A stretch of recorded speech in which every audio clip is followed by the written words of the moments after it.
Dude, the stairs take 2 seconds. It takes like 4 floors. No, it doesn't. God damn, you gotta be running like that. Yeah, Tony. So dangerous, bro.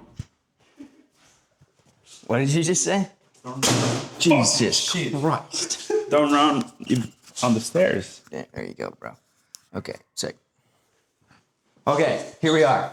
Ready? 3, 2. I'm rolling. We were rolling. Action. Okay. Welcome to a Patrick Keleher podcast. We have guest Josh George here, longtime friend. Let's do this thing. Oh my God. Holy fuck, bro. Josh! What's up, brother? Nice to see you. How you doing, man? Miss you, bro. Good to see ya. Good to see you too. This is Antonio. Hi, Yeah, we Tony. know each other. Yeah, before. How you doing? How you doing, brother? Good to see you. We're gonna throw this thing on you right there. Boom. This is Oh, this wow, is we're James. getting into it. Hi, I'm Josh. Nice to meet you. James. Sorry for the delay. Oh, no problem at all. You dude. are- I got a morning off today. We so. want to make sure we're all fucking prepped for you. Sweet, dude. Good like to see your- you. It's I been like a your long thing. time. I like your shorts. Thanks, bro. How's everything going? Everything's good, man. Life's pretty good. Yeah. How things going for you? Pretty fucking good. Pretty fucking good. We spent past hour getting set up, Nice. and then Fun. fucking what else is Oh, going on? you guys are like all ready with the cameras in the, This the is hallway. Team Sweet. Bermuda. So we've got the production company Bermuda, Okay. and then a Patrick Keleher podcast. We're Cool. working on it. I gotta check out your places sometime, dude. I want to see Emmy and say hi and stuff. Yeah, dude.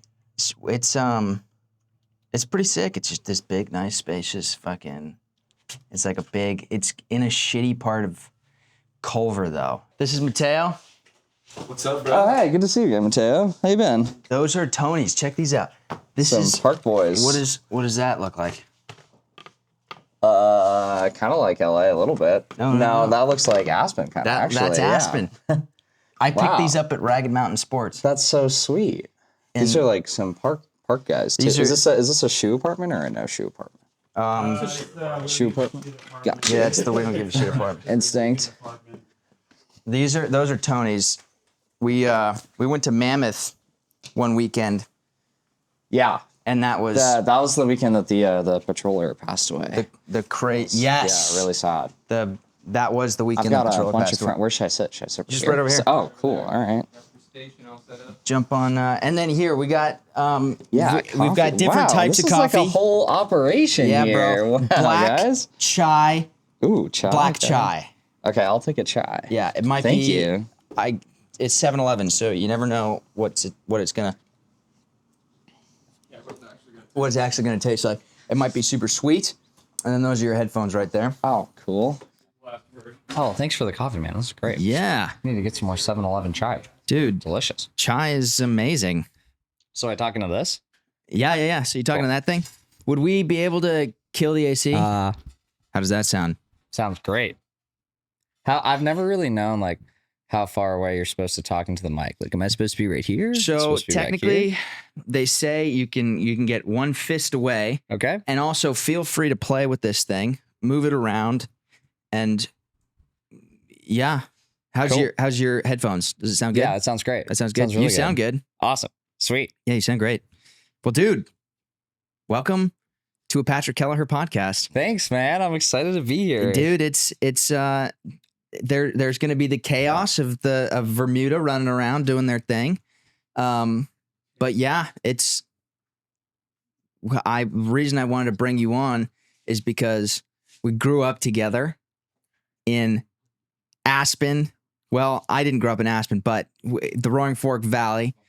You're from Snowmass, and we have so much history behind our life. For real, dude. We have so many amazing. I mean, I'm really excited to relive some of those moments because we have so many really, really good stories and adventures from over the years. Yeah. What here, and spit your gum out, would you? Oh my! Can you hear that on the mic? Yeah, it's okay. Gum? Oh, I swallowed it. We're good. Oh, swallowed it. You know, people are always afraid about all like the microplastics they eat and stuff. It's like I Did you eat swallow your gum? all the time. You're a ballsy Am I dude. bad? Like, What do they say? It's going to last in your die? digestive tract for like 7 years That's or something the like that. rumor, right? Yeah, yeah, that's what happens. All right, we ready to roll? I think so. Is that rolling? Going. Yep. All right. Oh, check this out. I put Fauci's guitar here so we can have a little. Oh yeah. Welcome to the podcast. Oh yeah. I said, welcome to the podcast. Oh yeah. Welcome to the podcast. What'd you say? It's your hair. You look like a fucking. And then I got to fix my hair. Oh, Dude, you gotta do that intro like every time. Yeah, that's Yeah? going to be your jingle. That's great. that's my. Oh my gosh, Podcasts all have intros, and that's Yeah, like they that's do. perfect. They right do there. all have intros. Yeah. I guess that will be my intro. Should we do it again? There it is. Oh, there it is. I guess now we'll do it again. And this time it's like unique every time. You know, you do a whole little riff and a whole little jingle. I'll bring the guitar Yeah. to every single podcast says. What should the just give me an opening lyric, Josh? You want freestyle really quick? Vietnam. It's your opening lyric. Okay. Vietnam. That's just not a good. I traveled to Vietnam and now I'm doing a podcast. Okay. I'm gonna stop just right there. Great. Josh, gosh, where are you at right now? What's going on? Where I'm at, I'm living in Sawtell, which is like 30. You know, I thought it'd be like 20 minutes away, and it ended up being like 45 minutes away this morning. You're in Sawtell? Yeah. Did you just move there? No, we've been there for that's where I moved after I finished up undergrad. Oh man. So we went out to Sawtell, and yeah, it's a really good spot. It's really nice. Yeah. Close to the beach. Sawtell, gosh, it's crazy. As I live here longer, I figure out bits and pieces of where things are. Yeah. And Sawtell, I mean, that's not, how far is that from here? This is Hollywood, by the way, for listeners. Like 35, 40 minutes. Depends though, because getting through Santa Monica Boulevard, like, is very dependent on what time you're going, especially when you go through WeHo. Yeah. It's just such a nightmare driving on that street. Yeah. Almost got in like 3 accidents this morning. Yeah. Just like, seriously, a garbage truck like merged into me. And I Yeah. had to like swerve into the other lane. The 5-lane freeway. That's always, hey. It wasn't even that. It wasn't even the freeway. It's like that little Santa Monica surface street that goes by like Gay Rocco's and WeHo, you know, and that whole area over there. That one is just a nightmare. I always get caught up in that spot. Dude, I've been almost killed on the LA streets. In your car or walking around? Just in every situation. You know, I'm getting my motorcycle license. Oh yeah, I have my course coming in 2 weeks, that's awesome, dude. so I'm gonna have a higher chance of dying. Yes, Yeah. I want to try that. When you Yeah? get a motorcycle, Do you, I want to hop on there. Well, here's the thing. You want to take the course with me? ooh, when is it? It's on the 26th, 28th, and 29th This month? this month. Is that a weekend or is that a? No, it's a week. I probably can't. Then no, I'm probably it'd gonna be long- working, long, but long shot. yeah. I have a buddy who's doing it with me. But he actually sent me the course, and I was like, ding, Yeah, I'll do it. that's awesome. And you just recovered from your little motorcycle crash too. Oh, so yeah. now you get to I'm fully recovered. get some redemption on the streets. Yeah, that was freaking crazy. Should I go into that? Should I tell you? Yeah, dude. I the- recap this. It's a pretty crazy story, recap. man. I fucking in India. So I'm in India. I mean, the long story. That's a whole nother thing we could jump into. But I fell off the fucking motorcycle, going from Hamavitar's what do you call him? Ashram to Nori Colony Baba's ashram, about 2 hours away from each other. 1 hour into the trip, I was listening to Maggie Rogers, fucking vibing. And I rip around this mountain bend, and we're on this slant of a mountain, right? Like Independence Pass. Yeah. And there's this just valley of trees. And I go, fuck, I need to take a photo of this while I'm riding. Oh, that's a great idea. And my both phone, hands off the handlebars. Phone's on the handlebars. So I take one off. I start unscrewing it, and I'm kind of looking around. And then the bike, I get off the edge, and there's the ditch on the left side, because that's the mountains on this side. And the bike gets sucked into the ditch. Foot comes down. Whoosh. Oh. And then a man came over and saved me. But the crazy part was, so I wrecked the bike. I wrecked my body. I was in a lot of pain. But then I went to Nori Colony Baba's ashram, which Nori Colony Baba, Steve Jobs, went to. Because he was inspired by Ram Dass and Pramanasanda Yogananda, who wrote the book Autobiography of a Yogi. And Steve Jobs went when he was in his 20s. He went to Nori Colony Baba's ashram, but Nori Colony Baba had just died the month prior, and he was really bummed out, but he lived there for 7 months, and he came back and started Apple. So I was like, I got to go to Nori Colony Baba, But then I wrecked my motorcycle on the way there. I show up. I get to Nori Colony Baba's ashram, just crying, like in so much pain. And I get down, there's like a fucking line that rips out, because everybody in India wants to see Nori Colony Baba. And I get out, I walk through the line, I sit down at his feet, and then I just start weeping. And it was like a fucking seal that cracked open. And did he enlighten you pretty powerful after that? Yeah. So I guess to the outsider, yeah, there was some sort of enlightenment. I mean, we're never fully enlightened, right? But sure. Okay. in that moment, there was 3 different stops. There's Nori Colony Baba. Then the next statue was what's her name? A disciple of Nori Colony Baba. And then there was the statue of Krishna, right? Which is like the Jesus of Hinduism, I think. Don't quote that me sounds on right? Yeah. Because George Harrison's like, Hare Krishna, right? He's talking about that guy. Yes. Yes, exactly. So I did Nori Colony Baba, went to the disciple, like getting more emotional. And then I get to Krishna, and I haven't cried like I did at Krishna's feet. And it wasn't like, gosh, for people won't really understand. People don't really understand what this feeling, it's like when you're a child and you hurt yourself so bad and you run to your dad or your mom, or you run to an adult, and like they hug you and they're like, boom, I'm there. And I saw my entire life play out in front of me. I felt my spirit. I felt the divinity of words can't describe it. Like the English language is not advanced enough to describe that feeling that I felt. It was like being on drugs. Wow. It's like fucking hallucinogenics. That is awesome. Psychedelics with I want to try Krishna.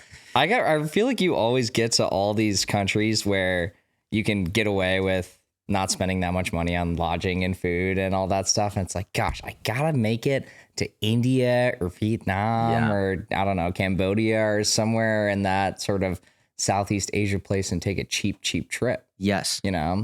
And that it also just reminds me that like, I feel like if there's something that people should know about this guy right here, Patrick, is that this guy is like the most adventurous guy that does the most awesome stuff ever. And since we were kids, it's been such a blessing to have somebody like that in my life, because I feel like, either of us, we come up with these crazy ideas like, let's go camp in the freezing cold, or let's go fly to Japan on a whim, or let's go do this and that. And those plans never really come to fruition with any of the people in my life besides you.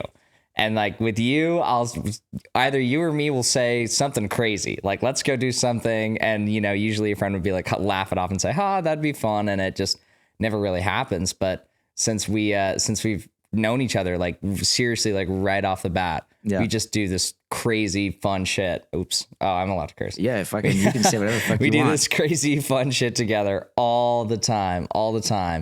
And on the ride over here, I was trying to remember what our first big adventure was, and I couldn't even sort them out and figure out what the first thing we did together was. Our first big adventure was when I met you at Luca's house. Oh, yeah. That was the first time I ever met you, too. That was the right? first time I ever met you. And we were in a recording session at Luca's house playing music, and I was too high to drive. And you said you would drive my mom's 4Runner so we could go to our gig. I think we were going to our gig. Yeah. Was that it? Is that when we were going somewhere. We were going somewhere. I don't remember where we were going, but I definitely remember driving your car and being like, oh yeah, you know, I can drive it. And then realizing I was driving somebody else's parents' car that I had never met before. And I was like, okay, like, don't fuck this up, you know? Yeah. And you know, the crazy thing too, that was just, there's so many things that were so different about both of our lives. Like I remember at the time we were about to start running cross country together junior year. And I was like balling on the cross country team at that time. Right. But your uncle was the coach for the team. And I was like, who's this hot shot, Mr. Keleher, rolling up to the team? I was so afraid. I was like, I need to show this guy up. Yeah, you did. And you of did. course, like that is not the vibe of that sports team at all. It's not like a competitive, like, thing. Like then we showed up, and I remember I think like when our friendship really got solidified was on the adventure run. Do you remember that? Oh, where we like rolled around in the mud and we like swam through a drainage ditch and stuff during practice. The adventure run. Yeah. That was sick. But I don't remember particularly you and me in the adventure run. I remember Maggie. You know what I remember? Oh yeah. Oh my God, Maggie. Maggie was awesome. Yeah. Good friend.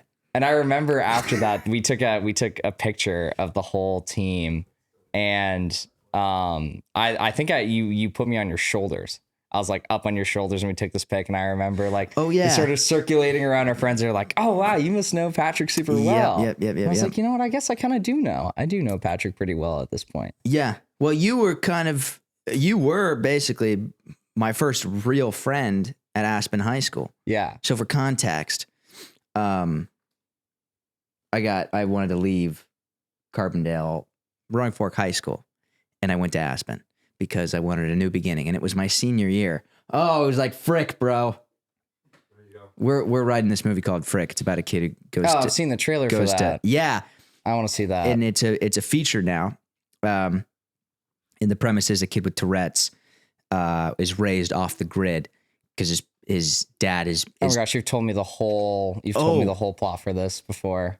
You want to hear a crazy fuking story? You've told me this entire plot already. Josh and I were coming back from a camping trip, and Josh says, you got any movies cooking up? And I was like, yeah, I do.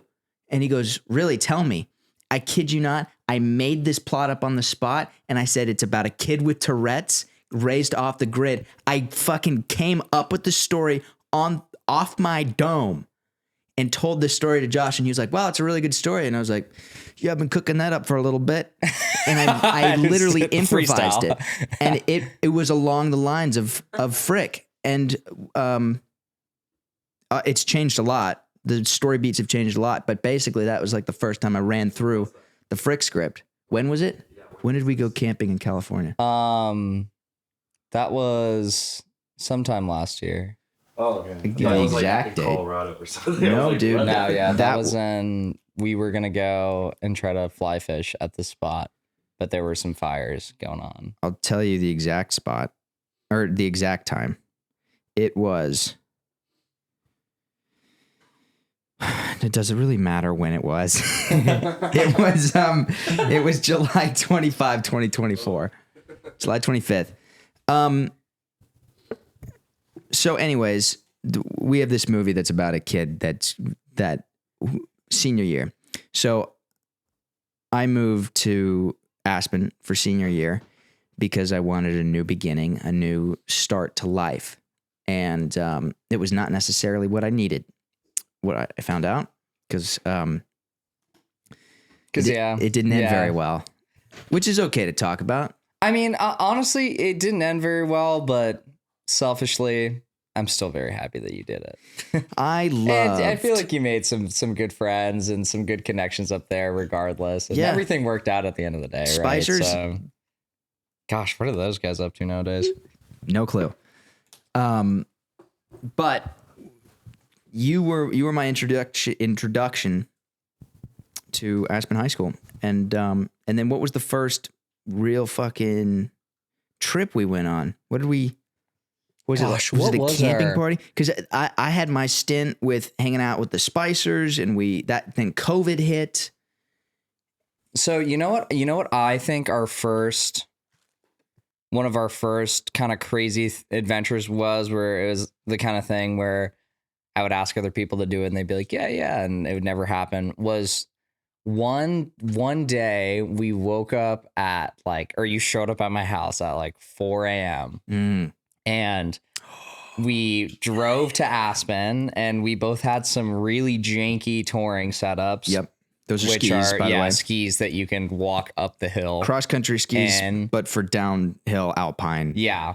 Backcountry. And we went and we just built this fucked ramp right off. And it was in a perfect spot, great cap track, amazing view. Yeah. And little fresh senior year Josh with his metal shovels I know how to build a jump. Yeah. And I built a jump that was just 90 degrees. Well, that was all your jumps. Exactly. Yeah. Just a straight wall. Almost impossible to do a true straight air off of pretty much if you're going out that jump, you're doing a backflip or you're compressing your legs really, really hard right after you go. Which if you want to see Josh go off of this jump, there's a video.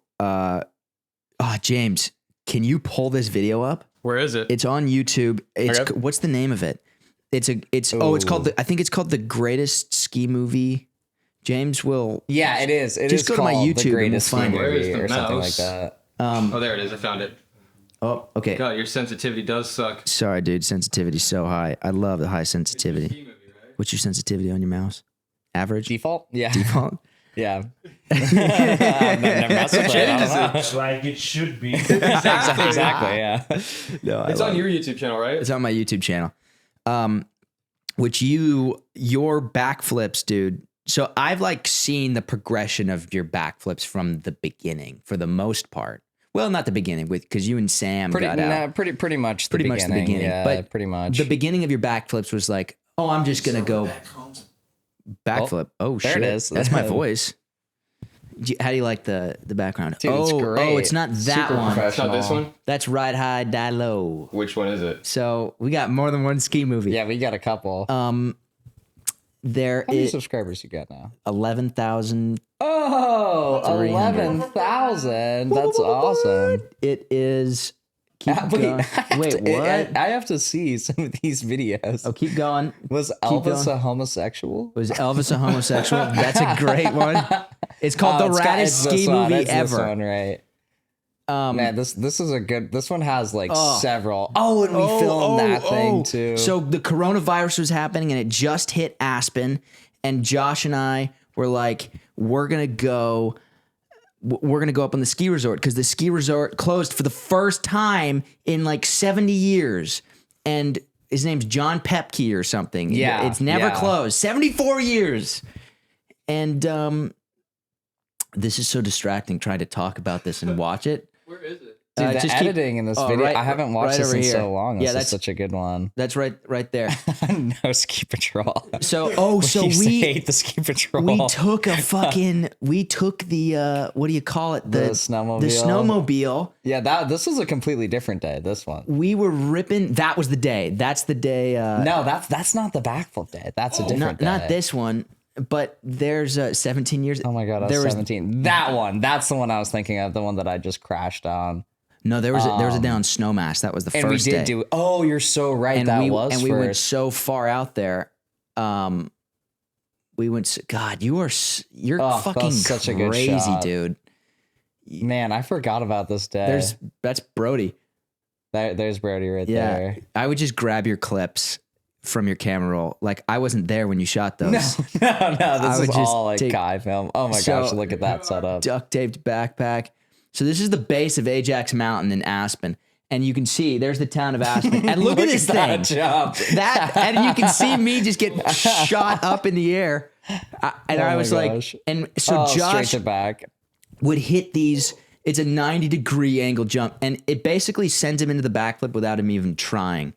And talk about that, Josh. What is this? What is the problem of having a jump like that? So what I was going to say too is what was great about this video is you figured out a way to sort of like keep me falling out of the shot, because all I did that day was fall. Just fall. I don't think I landed a single. I think I tried to do a straight air on that jump and fell. I Yeah. just fell and fell and fell.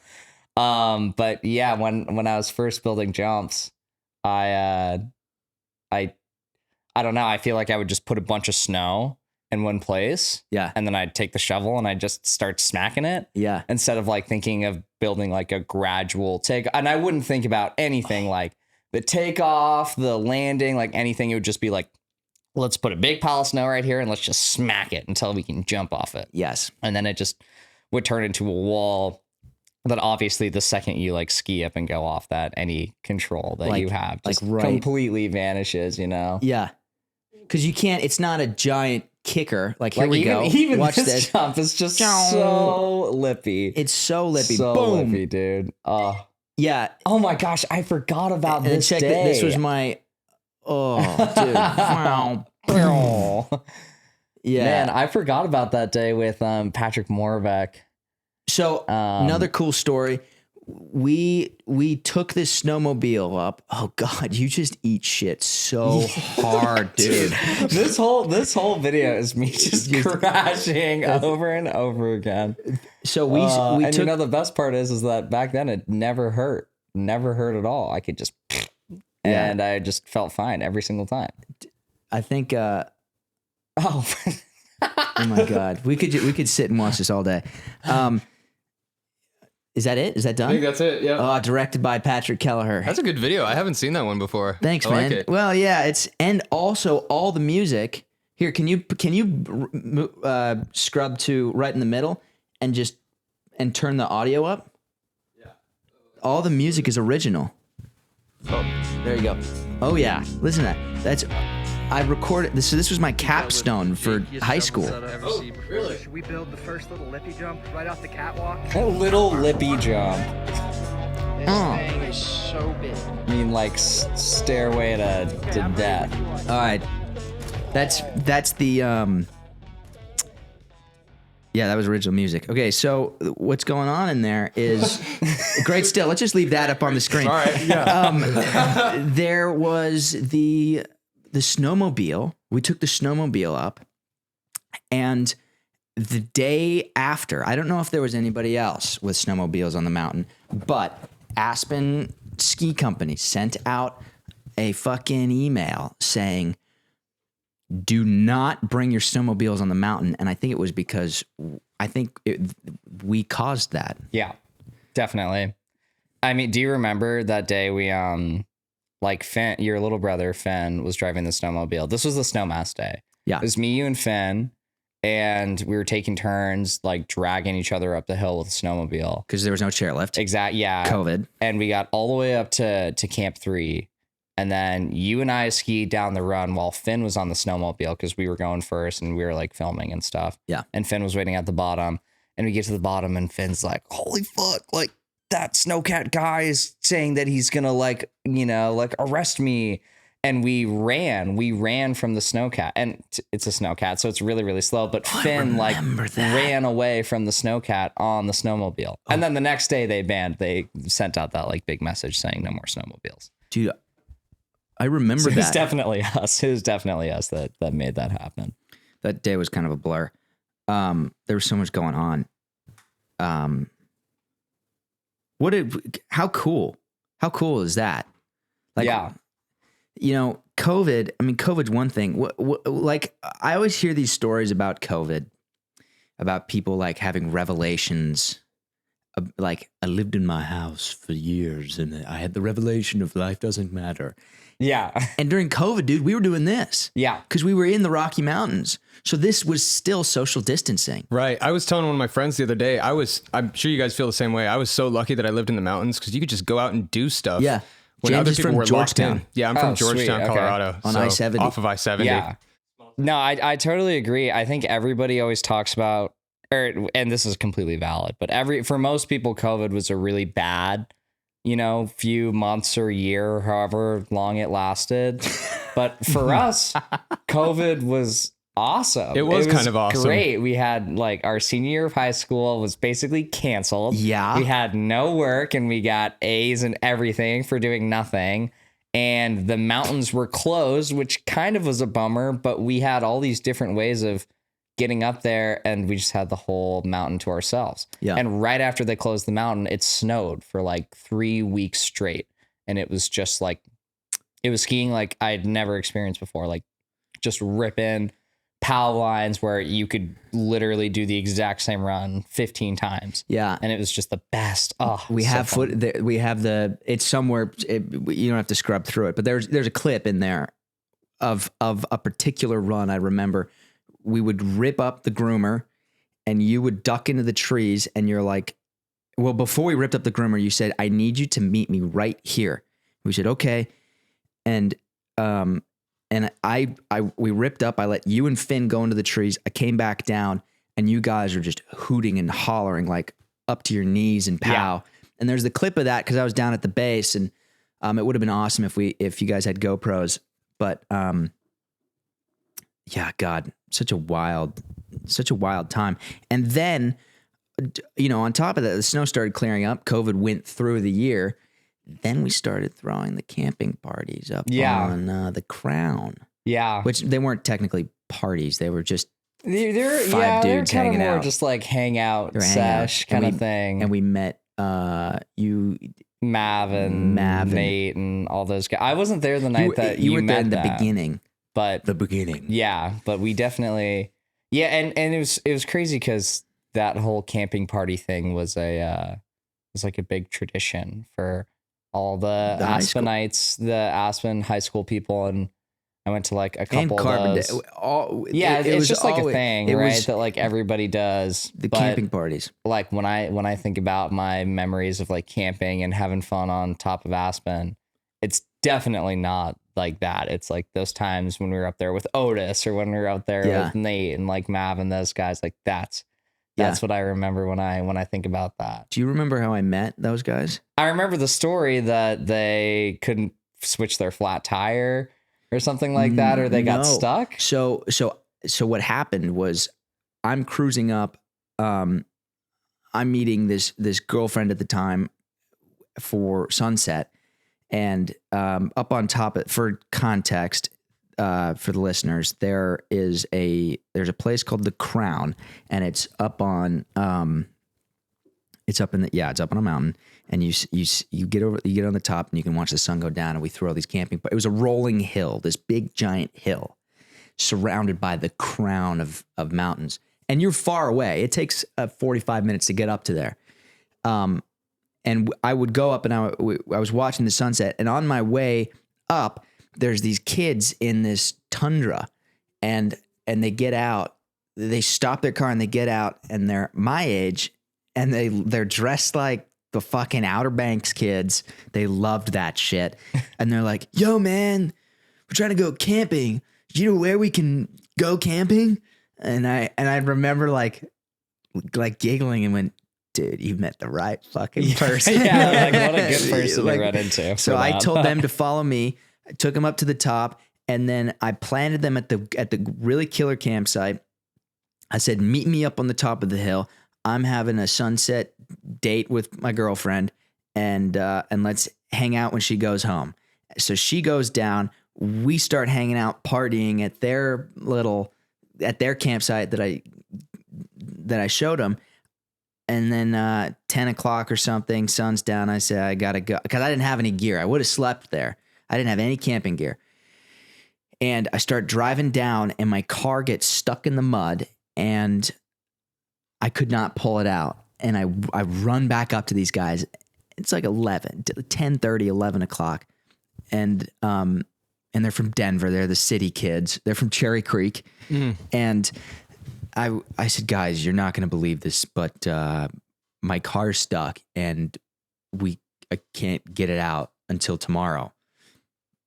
And they're like, bullshit, let's go. So we all go down, we check it out, and I'm not going to let them fucking kids from Cherry Creek drive my car. Right? Yeah. So we go back up, and they all thought I was trying to like kill them. Yeah. They thought I was a psycho killer, but I slept the night under the stars with an extra sleeping bag that they had.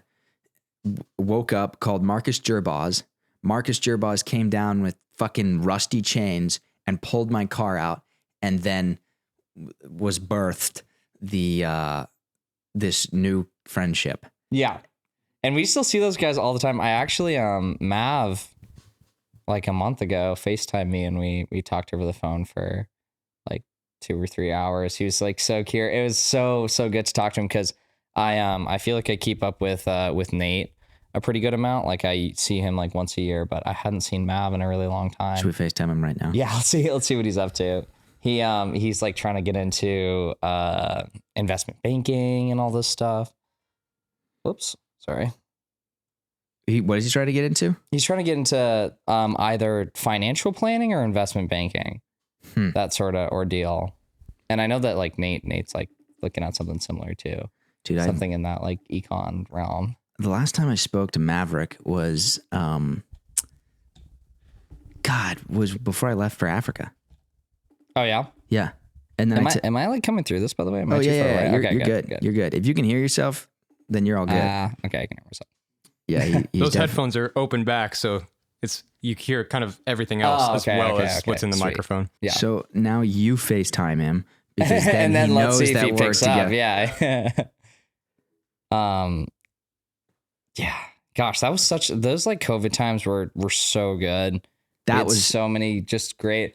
And even like just beyond the little adventures, like when we would go like outside, of course we always had to hang out outside, but when we would go meet up with like Luca or the Spicers or whoever it was just so fun. Like, you know, I feel so blessed that I had you guys in my life at that time, because I can totally see like if I had never met you, or if I hadn't like developed a friendship with like the Spicers or at the time, like if it seriously wasn't for you two guys, I would have been so alone for all that time, except for my crazy ex, which is probably worse than just being alone. But, okay, let's see, Mav.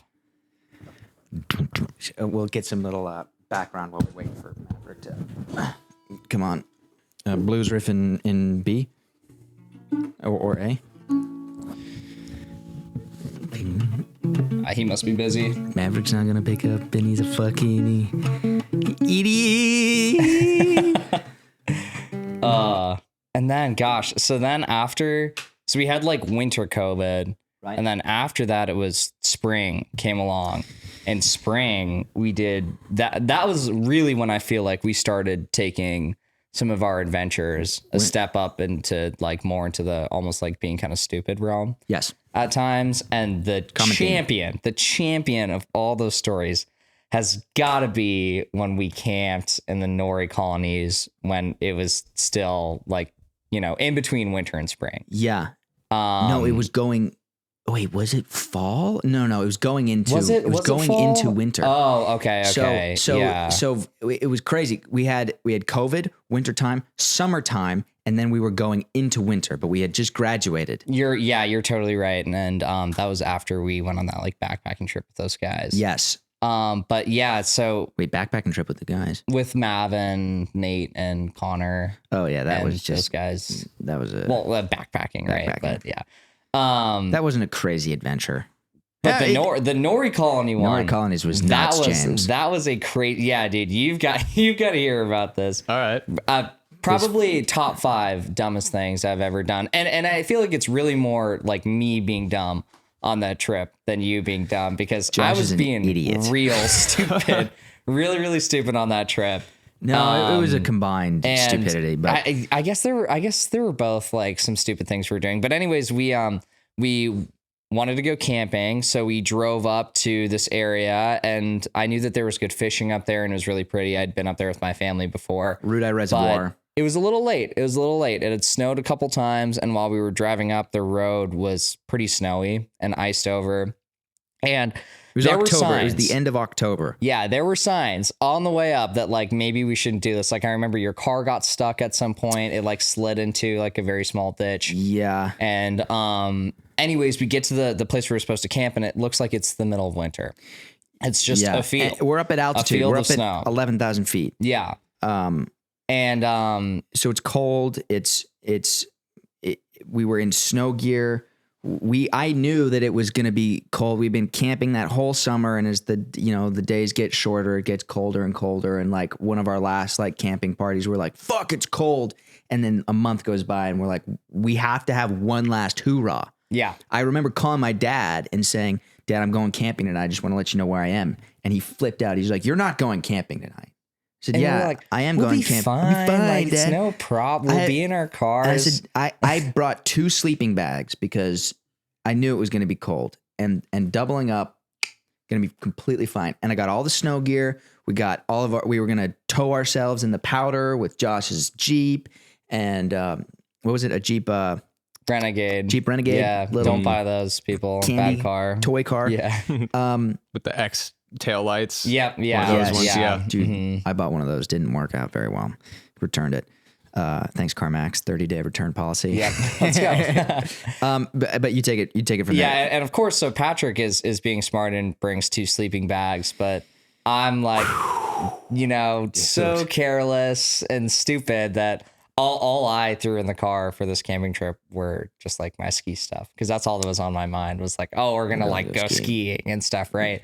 And of course, by the time we actually get there, it's like almost nighttime. It's freezing cold. It's like 4:00, but the sun goes behind the mountain because the horizon stops right up there. So the sun goes down at 4:00. Now we're in the shade. Yeah. And I think Patrick and I were both trying to be a little macho for a little bit. So we were staying outside like, oh, it's not cold. It's not cold. And the sun goes down. It's like, oh, it's starting to get a little cold. Yeah. And we were drinking, and all of a sudden we were drinking not to get drunk, but we're drinking because it was keeping us warm. Like yes. we had oh this my God, big yes. handle of Fireball, and all of a sudden it was like, give me give me the alcohol. It bought, wasn't for fun anymore. I bought one bundle of firewood, thinking we're just gonna go chop some firewood down and use but everything's covered in snow. So this little fire, if that much wood will last you a couple hours, and I do remember that because we're like, when we'd stop drinking, it was the blood that would rush through. And do you want to get into it? You want to?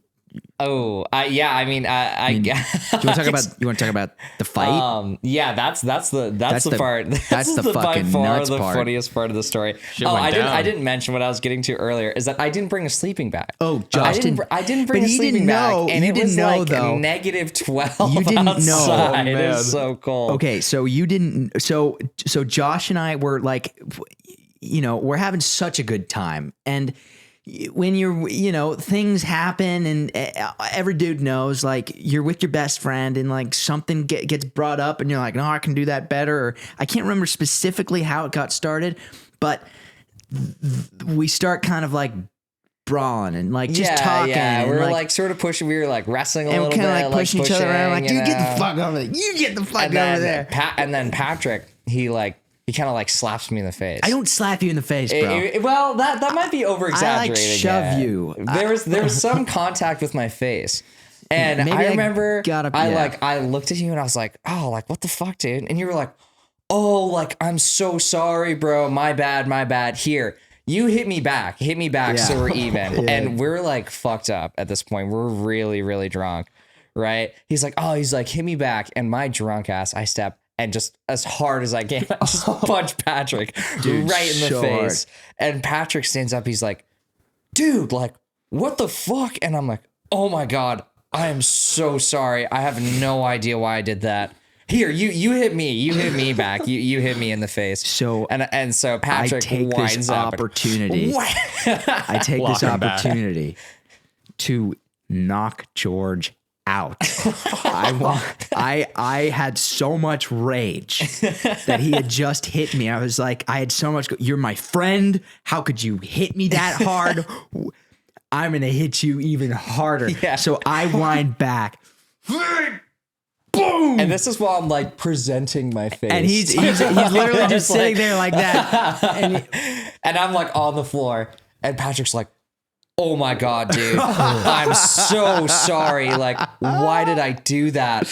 You hit me in the face. And this goes back and forth like 5 times of us just taking turns, punching each other in the face, being like, oh my God, like, I'm so sorry. Like, you like hit me. And eventually we started like actually fighting. Then we started wrestling.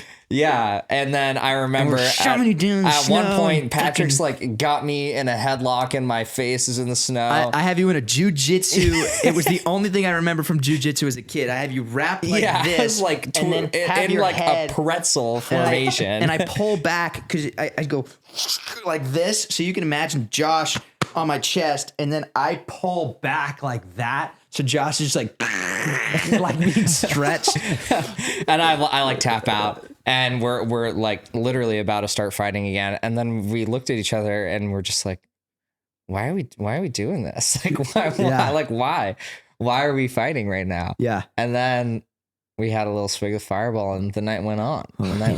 and then we had to go to bed. Yeah, it was. What time was it? It was probably around midnight. And yeah, at this point it's getting like really, really late. It's Fire dark goes out. outside and it's really cold. Like really, yeah, we ran out of firewood and we had like a little food that we brought up that I was very drunkenly making not very well. I specifically remember trying to like cook beef jerky and beer. Yes. And like a pot. And Jesus Christ, it tasting like literal dog food. It was hams. Hams beer. Yeah. Ham's and it beer, was real disgusting. And like it was hot dog. It was some sort of hot meat. dogs and beef jerky and stuff. And it was really, really gross. It was like he was boiling it in a can of beer. And he was like, have some of this. I was like, fuck your Ham's beer. And yeah, because at that point we were both like pretty drunk. Well, we were just pissed at each other. I mean, here's the thing. I don't remember, like we burned it off so fast. Like you're in a survival shivering, like, it was so cold. I remember checking the temperature and it was -4. Yeah.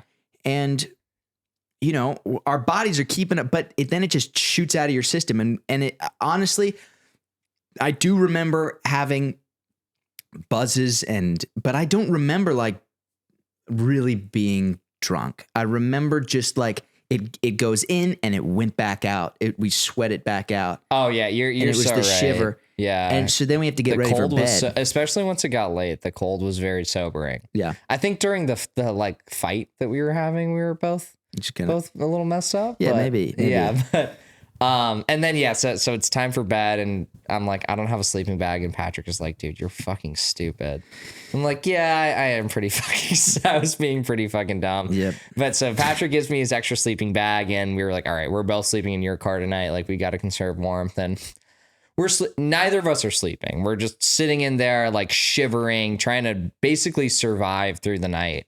You know, we passed out in these cars with -4, hypothermic, shivering, and we woke up just miserable, and that sucked. Yeah, that sucked. Yeah, but you know, win some, lose some, great time. Yeah, worth it for the story. Worth it for the story. You made it home safe. Yeah, we made it home safe. Yeah. It's those things where, like, in the moment, and we're doing this right now with our script we're writing. You know, there are these, when you write a character in a story, you want to give him hard times. You want to give him experiences that develop the character. And human beings go through these stories, go through these experiences of like, oh my God, I mean, fuck, like I'm drinking too much coffee, or I'm getting kicked out of my apartment, or all these crazy, I can't build a business. I don't know how to scale a business, all this shit. And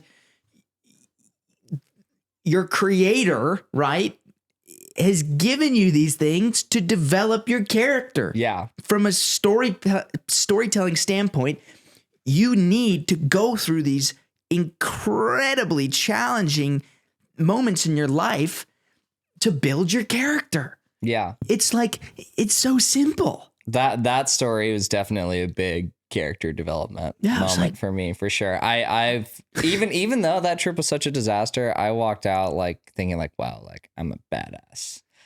Yeah. You know, like we are so like, who the fuck else would do that? And rightfully so, because like, why would you do that to yourself? But yeah. Dude, yeah, crazy. Dude, oh, such a good one. And then like right before that, what we were mentioning earlier is we went on that that me? big Dude, is it me? dude. Look who's Is it calling. Mav? This is Maverick. Oh. Here we go. And we're live. What's Mav, going on, Mav? Yo, what up, Mav? How you doing, dude? We're shooting a podcast right now. What's up? What's going This is on? our friend Maverick. This is our, and we were talking about you. We were getting into a bunch of stuff. So we wanted to FaceTime you and put you on the podcast live. So here we are. Nice. There's Mav. I'm here. Oh, I didn't even know There's a camera over there. All right, There's cool. a camera there. Camera there. Yeah, we got 3 cameras. Where are you? What are you doing? Put them up to the mic. I just got out of a little job interview. I was at Lifetime Fitness. Oh, very nice, very nice. Dude. Yeah. How's Trying to do. yeah? No, you go. Trying to get out of this like cleaning toilets, you know, kind of a job, and trying to get into the sales position instead. So There you go. Are you? What's the toilet business? That's so fucked. No, I do like the operations here, so kind of keep the club running. Yeah. And then trying to get more into the sales side to get new members, sort of thing. Okay. Is that what happened? You had a paddleboard business a year or two ago, right? I had a landscaping company. I don't know why I said paddleboarding. It was a landscaping company. Or is that still going?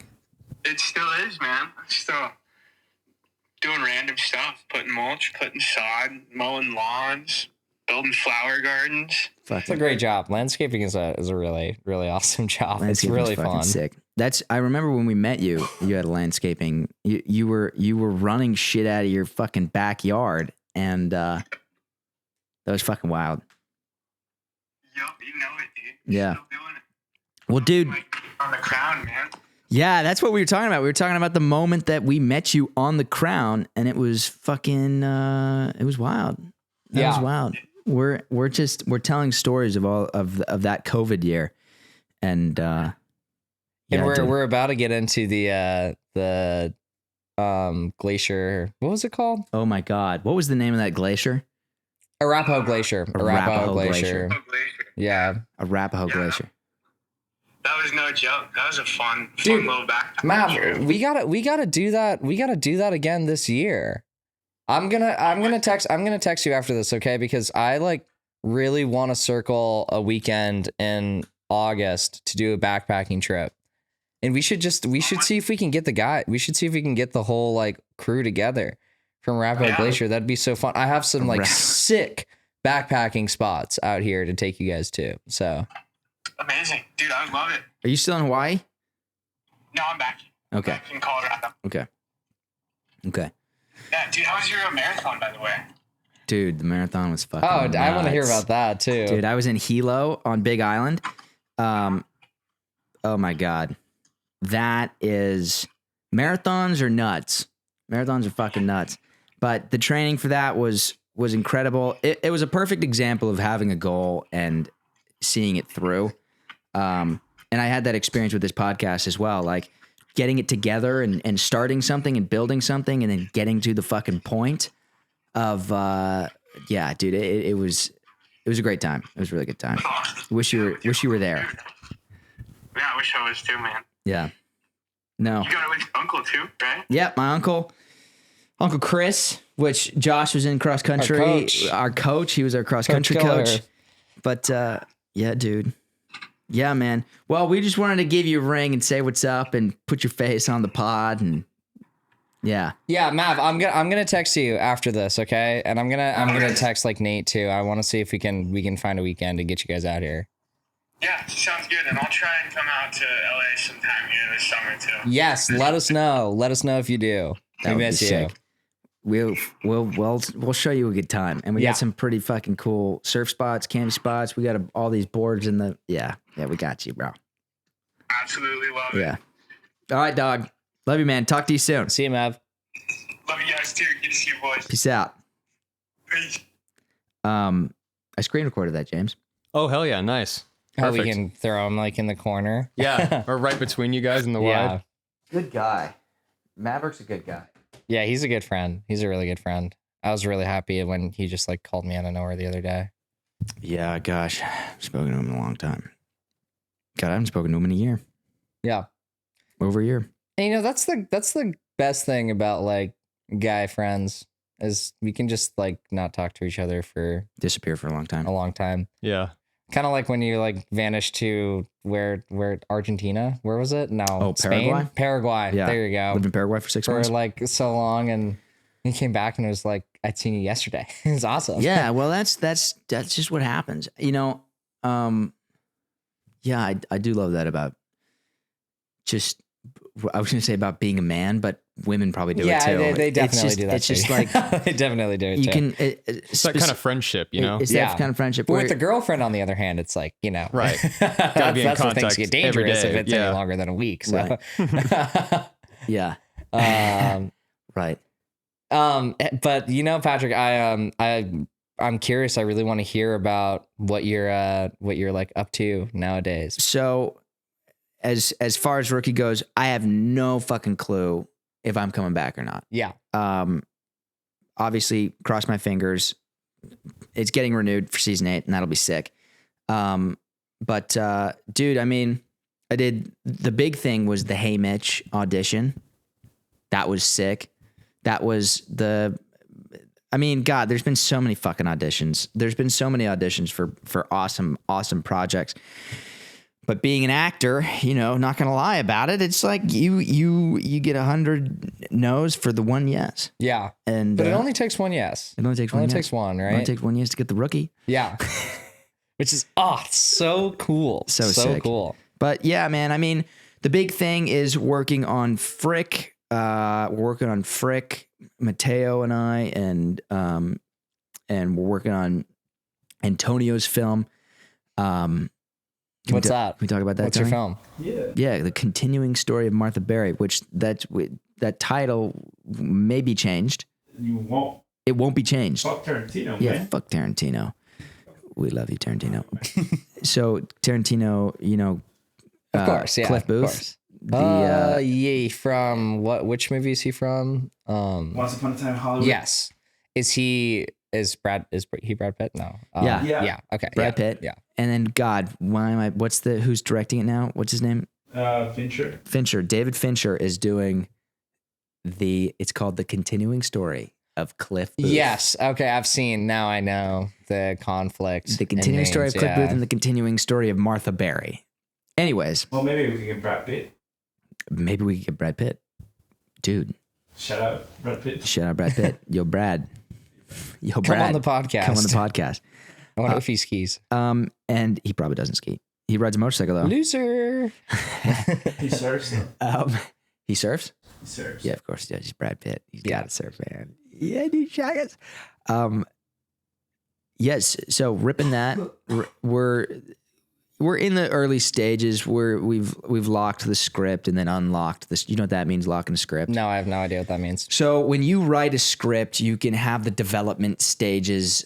And then once you're ready to put it into production, you have to lock it, which means it doesn't get changed. Sure. And, you know, it's a loose term. The script is locked because there's always going to be edits up to the day you shoot. And then even then, while you're shooting, Tony will go up and say, Patrick, can you do, you know, so it's never locked.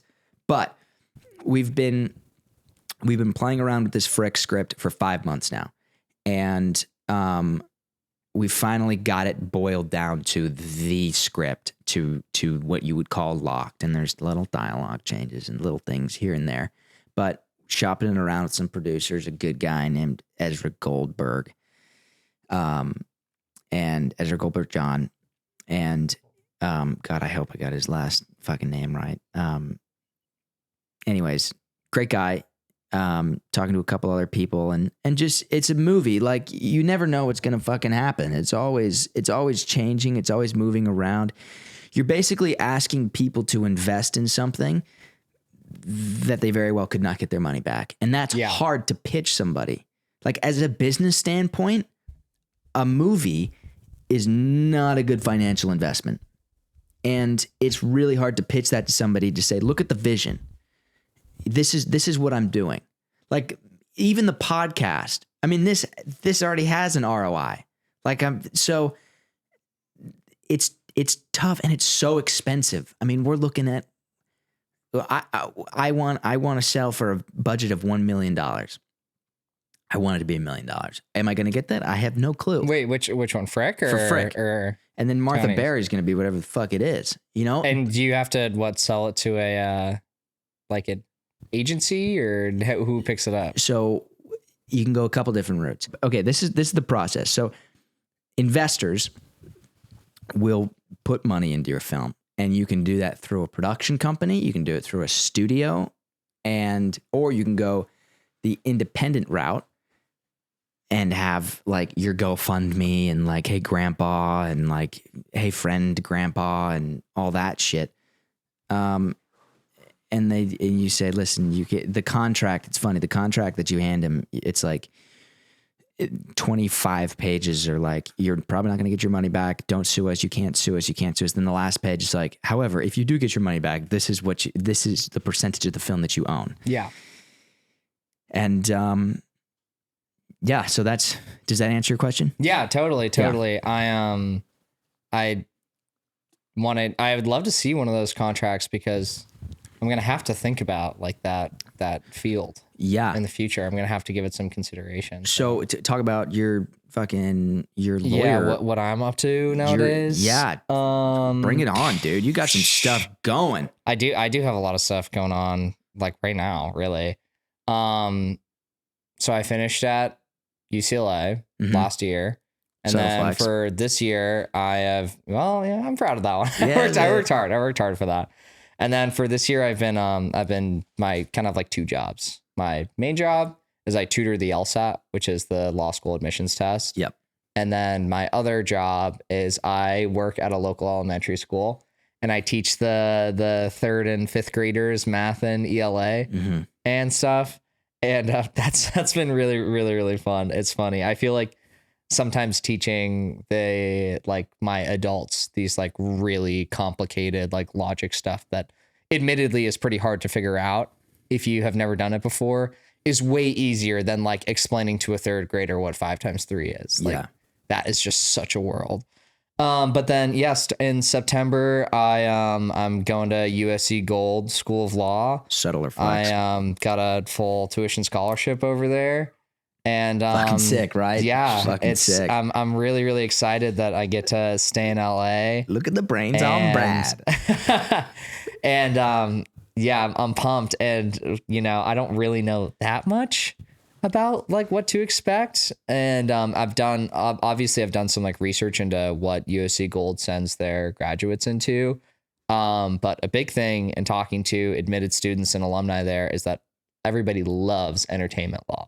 They all really want to be in entertainment law. And that's, I think USC in terms of like the West Coast is probably, that and UCLA are probably like the 2 best law schools for entertainment law. Yeah. And I don't know anything about the field, but given that you are so entrenched in that field, and now that's the school that I'm going to, I definitely am going to try to like learn a little bit more about it, because we could be a fucking power team. Oh yeah. Out there. Oh yeah. I just am on the legal side, and we can like swindle some people or something like that. It'd be great. Dude, that is my whole world. And I've thought about that a lot. You need you need a lawyer Yeah. in almost every situation. You know, Bill Murray, he doesn't have an agent or a manager. He just has a lawyer. Wow. And Figures it all out like he that. just figures it out. And his lawyer cuts his deals, Yeah. which is sick. So what's your goal? What do you want? What is your big thing? What do you want to be remembered by when you die? Ooh. That's a big question.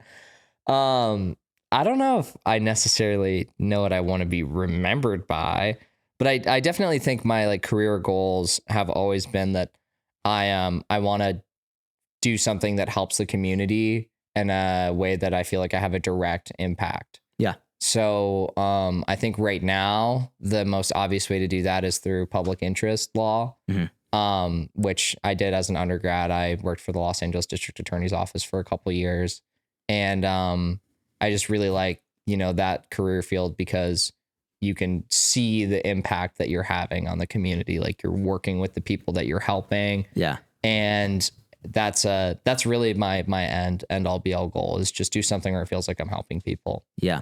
So that's sort of like, you know, the grand idea is that hopefully I can get into some public interest, and, you know, I would love to get into what is commonly referred to as like unicorn public interest, which is elected positions like the attorney general and like Supreme Court judges for states and stuff. I would like love if decades down the road I got some fancy schmancy title like that. But I think directly out of law school, I'm probably going to try to do some like corporate law, some big law, mainly because that's what my sister does. And my sister is extremely successful right off the bat coming out of law school. Wow. And USC is a feeder for like big corporate law like that. So I think hopefully what my career path goes through, and there's a lot of ifs attached to this. Yeah. Because I've got to make it through law school first, which is definitely easier said than done. But hopefully I can start off in big law, make a little bit of dough, transition into like public interest law, and then, you know, hopefully just keep on that path until I feel fulfilled. Yeah. Yeah. It's tough. I'm a big advocate when I'm with my kids. When I have kids, one of the things I want to tell them is, like, I'm not going to send you to college. You don't really need to go to college, but you need to go to college if you're a lawyer, if you want to be a lawyer. Like that's the thing. Yeah. Like there's so many things that you like to be a filmmaker and to be an artist and all that shit. You don't need to go to college, but there's so much school involved, which is just, I can't. How many years are you, when you're done, how many years of school, of college will you have done? 7 years. Fucking crazy. Yeah.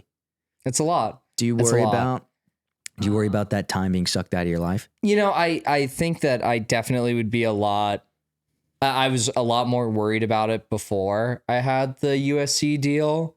But now that I'm not paying any tuition at USC, I'm not really worried about it because it's going to be free, you know? Yeah. So I feel like a lot, like my sister, for example, she went to U Chicago, which is like the number 3 law school in the nation. Yeah. But she came out of it with $300,000 of debt, right? So she kind of had no choice but to go into big corporate law. And yeah, it's crazy.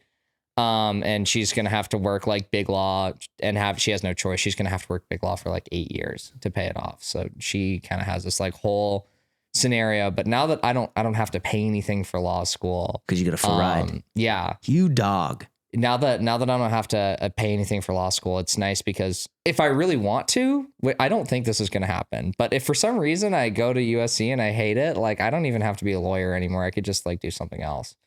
But that's probably not. I'm fairly certain that's the career path I want to go into. But all like the pressure is kind of off. Yeah. What is that pressure? No, the pressure is off.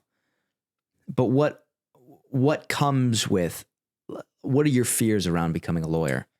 I definitely have some pretty big concerns with big law, just from what my sister has experienced in terms of like working in that field. It's a very lucrative job and you can make a lot of money doing it, but she's, you know, at times she has to bend her morals a little bit to do, you know, what the job asks from her.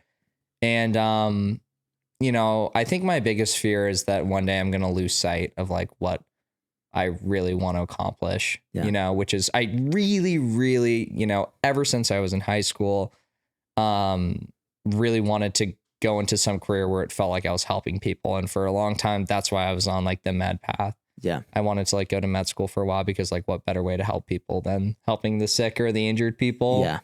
And then med school scared me, so I didn't do that. And, but I really hope that I don't like lose sight of, what I see as a good human goal in term for, making a bigger salary or, some other thing that becomes a priority in my life. I think that's my biggest fear.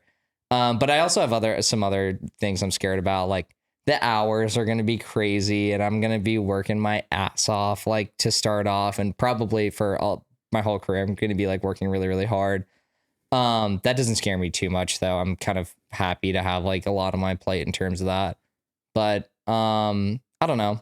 I hope I can still ski. I hope I don't sit so much that my knees don't work as well as they do now. And I can still do all these like fun things that I love. And, I feel like it's interesting because when I was growing up, really what I wanted to do with my career always kind of felt like means to an ends, right? Like all I wanted to do was make enough money to where I could like live in a ski town and ski and be comfortable and like do that for my whole life. And then I grew up and realized like maybe I have some aspirations that are a little bit bigger than that. Yeah. So I don't know. It's tough trying to figure out like what I really, really want in terms of like what my goals are. Like, do I just want to do something a little more chill and like ski my life away because that sounds so awesome? Or do I want to chase, like a bigger purpose and a greater cause? And I don't know the answer to that, but it's hard because I kind of have to decide. Yeah. Like in the next 2 years, Yeah. So, well, and we've talked a lot about this. This has been a fear of yours for a long time. oh, for sure. Yeah. And I remember you, I mean, pretty much as long as I've known you, this has been one of your fears because you have your adventurous spirit. And I don't necessarily think you have to pick. Like you're always going to be able to go out and do your thing. Yeah. Like, yeah, man. I mean, dude, it's tough. We've had a lot of these conversations. Yeah. About So this we've before. talked about this so many times, and it's crazy because it's like, oh, all of a sudden, like now it's like right in front of my face. Yeah.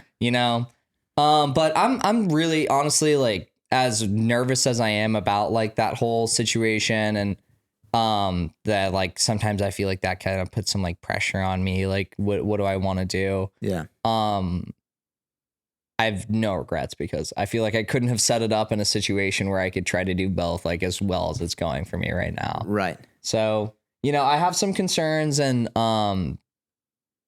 related to like that career field and like what that's going to mean for my life. But at the same time, I feel so unbelievably blessed that it's like worked out and like all these like little ways that are, seem like they shouldn't really matter. But there's all these just like little things about how the whole situation has worked out where I just feel so unbelievably lucky. Like something as small that I get to stay in Los Angeles where I have like a community and I have people that I can spend time with, and my girlfriend's here and you're here. Yeah. And the mountains are 4 hours that way and the beach is 20 minutes that way. It's like those like little things. It's like, wow, like I am just feel so lucky that it just happened to work out. Yeah. And everything is working out.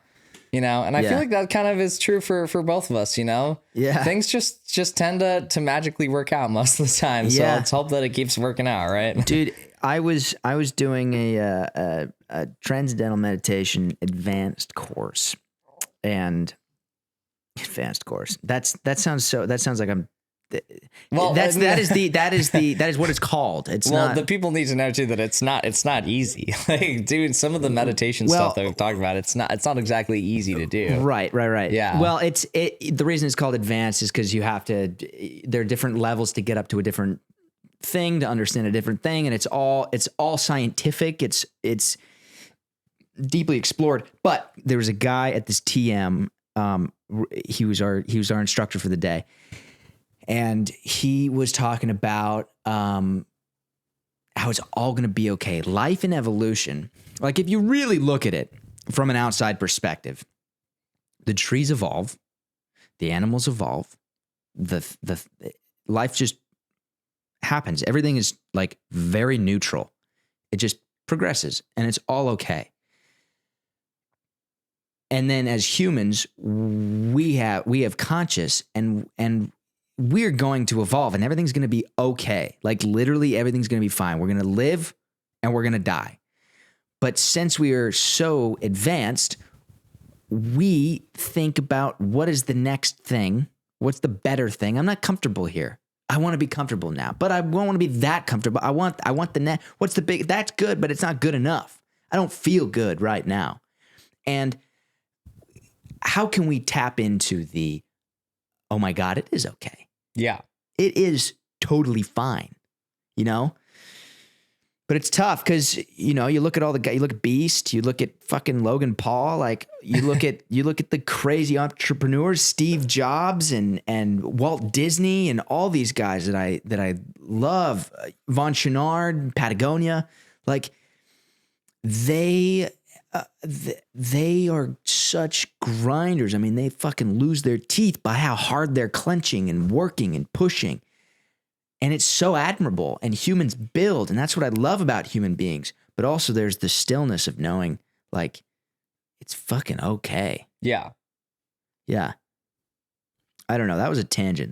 But No, I totally hear what you're saying. It's like, it's so hard to figure out, you know, when it's worth it to just like grind and when you need to stop and smell the roses. Yeah. For a little bit, because I these last few months, like figuring out law school applications and getting my like resume together and all this stuff. And even still, like I'm not even done with the law school stuff. Like I just had an interview with NYU yesterday. I was like, oh my gosh, I had to prep for it for so long. Yeah.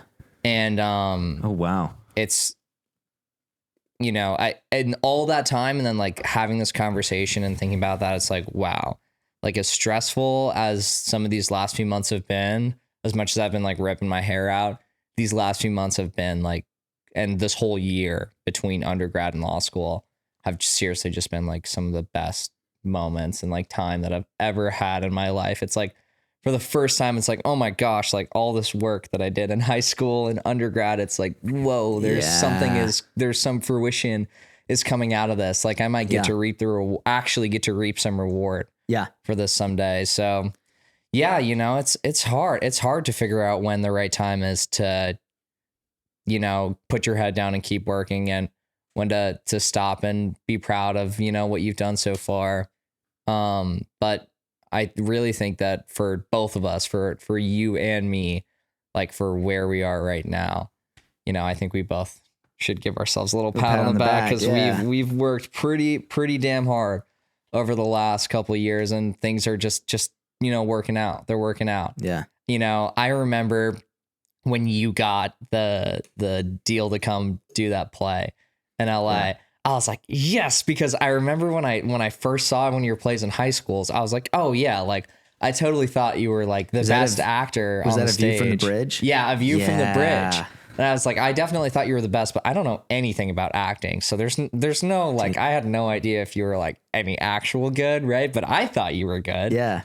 That's and then seeing you like get that play deal, I was like, dude, he made it. Like he's out here. He's a professional like actor in Los Angeles. We like bought a ticket for your show and it was a sold out audience and everybody was cheering and clapping. Yeah. And then that was just the tip of the iceberg for what happened next, right?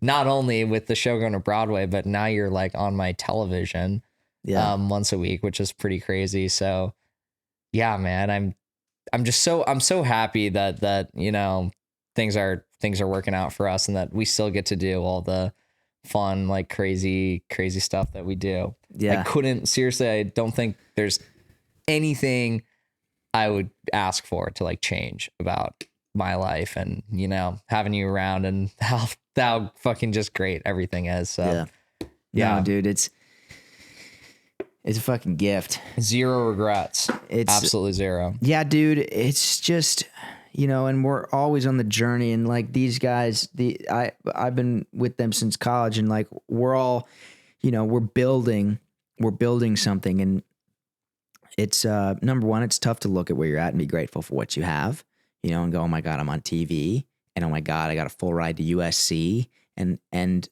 I'm always searching for a dopamine hit, and I want the grandest, greatest thing, but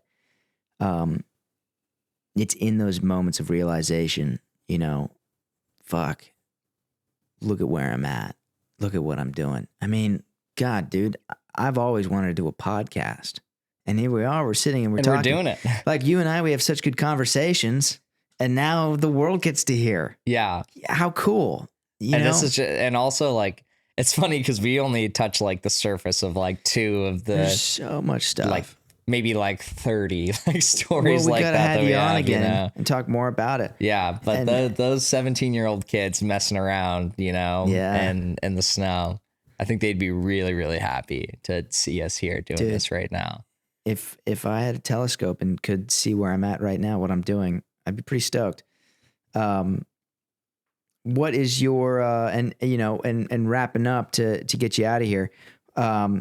What is your do you have an example in your life that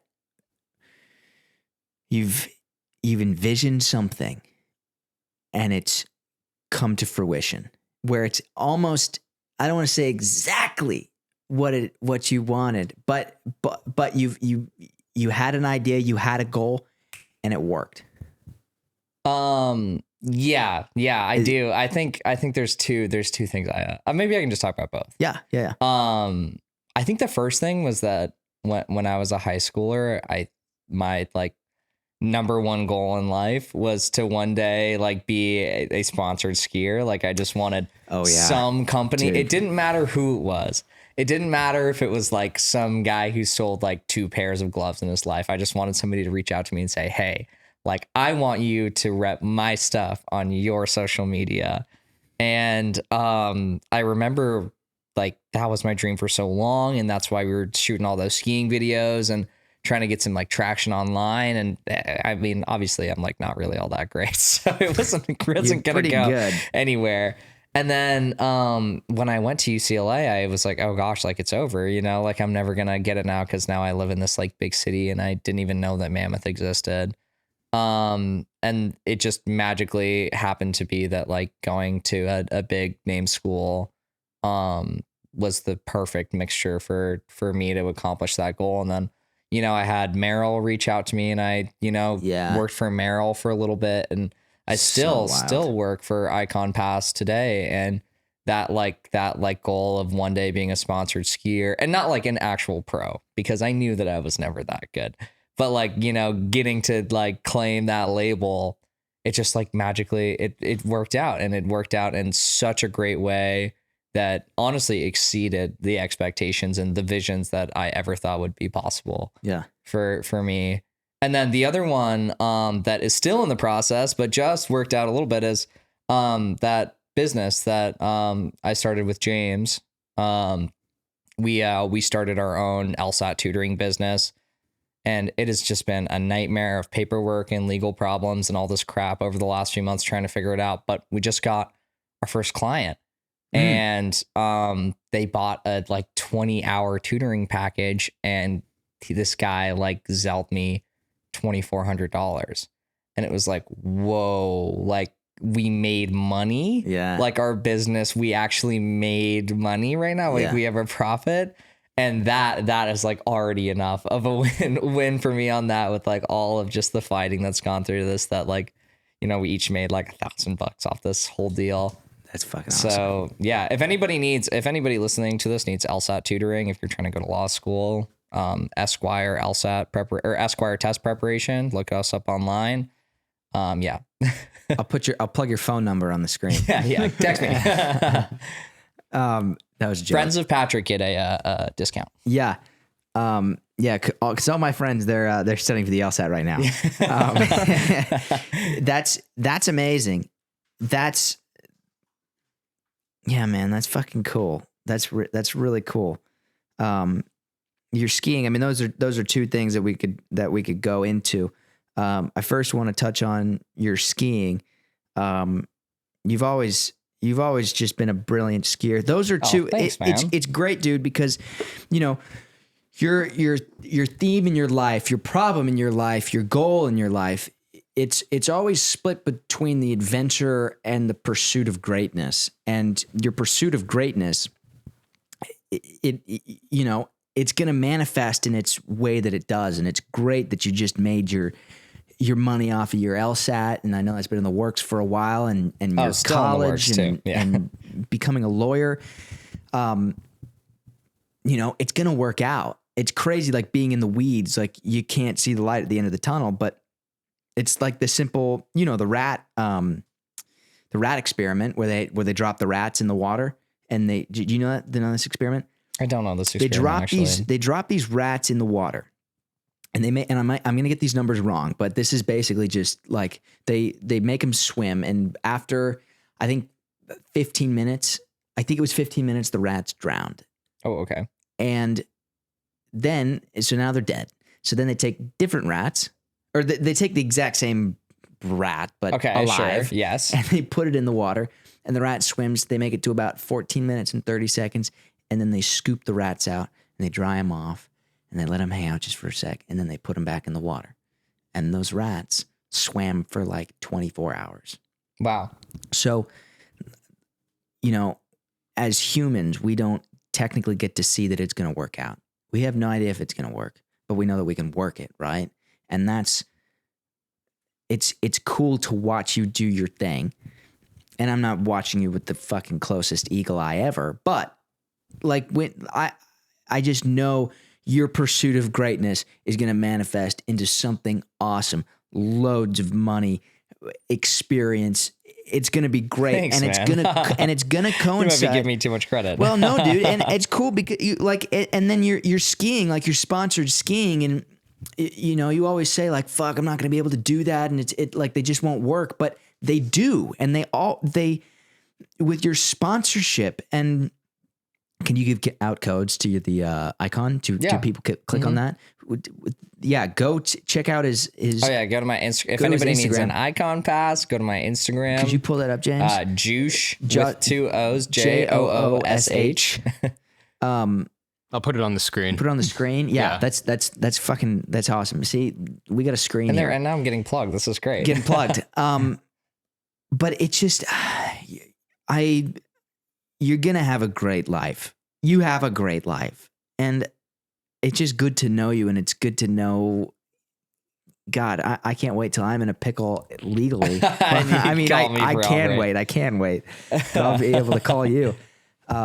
Well, so it's discount. It's funny that you say that, because in a way I am watching you with an eagle eye and like your progression, because I see you on my TV every little bit. So it's like you, on the other hand, I am watching very closely. Yeah. What all the success that you're having. But I mean, it's crazy because it's almost like you've already won, right? Well, I mean, I know that your aspirations are larger than TV. I know that really, like, you want the movie one day. Yeah. Right. The movie. There we are. Yeah. It's that one. Juice George. Outside Life. That guy. That one right there. Anybody wants a little icon pass discount? Click that guy. Can we go through his reels? Can we check out what's your best one? I like this one. This is a good one. Check it. Vroom. God damn. Dude, this is Damn. This is I got to take you to the spot. This is a really, really good place that I found to build a jump the other day. Oh my God. You really nice. You want to go? When Slubs close on the 8th of next month? Yeah, let's go. We could go. Let's go for a weekend. What's another good one? Oh, this one's good too. This pinned one, yeah. The music on this one is cool too. Here, can you play the music, James? Oh my gosh, I haven't looked back on this in so long. Yeah. Oh, look, Nate. Oh, wait, actually, we can't have the music. Oh, it's going to be copyrighted. Yeah. Listen to Rodriguez if you guys haven't. Rodriguez is cool music. God, dude. Oh, that's a good one. I like that one. How did you? What? That's sick. What? 180 Have you never flip, seen that? 180 backflip. No. Oh, dude, there's a couple shots in here that I don't know if you've seen before. Oh my God, that's at Aspen. That one's Snowmass. That's Snowmass. Yeah, Well, yeah. Snowmass. Because I have I have clips of This that one. in my This is video. such a good one. Oh, dude! Wow, you're good, dude. You're totally undermining how good you are. I don't know, Are man. you I do a kidding? lot of falling too. So Yeah, it's but like, that's okay, joking. these are only the highlights. Oh my Still, man, God. that's impressive. We got to get out there. dude! I was so bummed when you guys that weekend that you guys were going that I couldn't go at the same time. Oh, I was totally about to like tag along with y'all. talk about a freaking podcast. We should do the chairlift podcast. Oh, that'd be dope. And then we shoot the fucking skiing, and but while we ride, so we're trying to do these live. This is my almost. I was so close on this.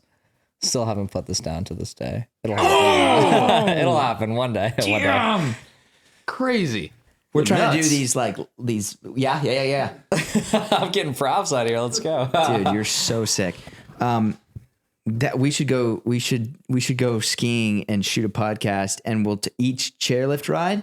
You guys will be on the lift in front of us, shooting from behind, or you'll be next to us on the 4-person chairlift, and then we'll just fucking shoot some sick ski clips and put that over. That would be a great podcast. That sounds awesome. Yeah, that'd I'm be so down. fun. Yeah. Oh my God. Yeah, and you definitely ski a lot. Oh, yeah, man. What's the resort at Georgetown? Is Loveland it? ski area. Loveland. Okay, cool. I got the hat right here. Oh, sweet. Is Loveland still skiers only, or do they let snowboarders? They let snowboarders too. Okay, good. Yeah. Damn, I didn't know there were resorts that were skiers only. That's a thing. Yeah, there's a couple. There's a couple. No That's way. dope. Really? Like Alta is skiers only. Oh my God. Yeah. I thought that was like a retro thing. I didn't know they still do that. Still, yeah. Because wow. Ooh, that's And awesome. when I was That is sick. yeah, when I was Yeah. a kid, Loveland was ski only. That's crazy. Wow. You know, they have some good Loveland Pass. You hitchhike and ski down the pass. You ever done that? Mm-hmm. I have done that before. I want to do that. We should do that on Independence Pass. Yeah, totally. Yeah. Thomas Kern does that. Tommy Kern. Tommy. Shout out to Tommy. Yeah, shout out Tommy Kern. Well, dude, gosh, holy mackerel. Thanks for coming on. Dude, thanks for having me. Dude. Oh, it's always the best just recounting all the great shit that we do together. We have so much more to talk. We have so many stories. We have the Japan ski trip. Oh, yeah, we didn't even touch on that. We have We got Arapahoe Glacier. Arapahoe we gotta Glacier. talk about. We've got the trip out with Erica up to. God, I wish we talked about that one. I took that clip. That was me. Oh my gosh, look. This is in fan Japan. account. The fan Patrick account. K, My heart the stopped. rookie. Look How many people thought this was you? I think you got a lot of credit. So many people thought that was me. Flip. Here, click on Josh. Look at this. Click on that account, James. The Patrick K rookie. Oh my! Do you know I've what checked that out this reminds me account of? before, My yeah. my girlfriend was the other day was like, "Dude, I got this like TikTok edit of Patrick Dude. on my page. Check this one out. Oh, that was amazing. Yeah. TikTok dance. All right, get that off the fucking screen. I don't want to see me dancing anymore. Dude, this person would probably like explode if they watch your podcast I love and how see. it's like it's my fan account, but then I have a photo of fucking shirtless Derek. Also, like, what's going on down here? Wait, click off this. What is this? What's going on over here? I survived the Titanic. I survived World War I. I survived the Rookie trailer. Oh, just a little Nathan Fillion shout out. All right. I do love this account. Shout out to this person. This is great. Yeah, Thanks whoever this is. Classic. But yeah, dude, it's always great hanging out with you. Man, we have so many more adventures, and we should shoot that. We should shoot that podcast on the chairlift next year. I think that's a great idea. all that stuff. We should do it. I'm not getting an icon pass for next season. Oh, heartbreaking. Sorry. Why not? Because listen, I used it in Japan, which was awesome. But then anytime, like for winter break and for Thanksgiving break, I was at home skiing for free. And I just, Are you still gonna have a free ski pass next year though? For Aspen? well, I mean, my dad's going to be teaching. I so spend you $50 get to the go for the days. day. Yeah. And then at Emmy's house, I just, Well, you don't get Crested Beat on the Icon Pass anyways. no, So you don't get Chris to be on the icon pass. So And I mean, Oh, sad. but I'll still pay for the day pass because the trip I don't do. Well, we've got time this year. We got time this year to get up there. We Yeah. have, Let's calendar this after this. Let's calendar this. Yeah, 20 totally. days. Yeah. Let's do it. Let's fucking do it. Well, good, dude. Good to have you on the podcast. Patrick, love seeing you as always, and you guys. Thanks for setting this up and Great meeting you. Yeah, should we start clapping now? hearing us recount some of our old stories. Yeah, that's awesome. Well, good guys. Wow, that was so fun. Good pod. That was I loved sick. it. That was a great time. Ow! Sick.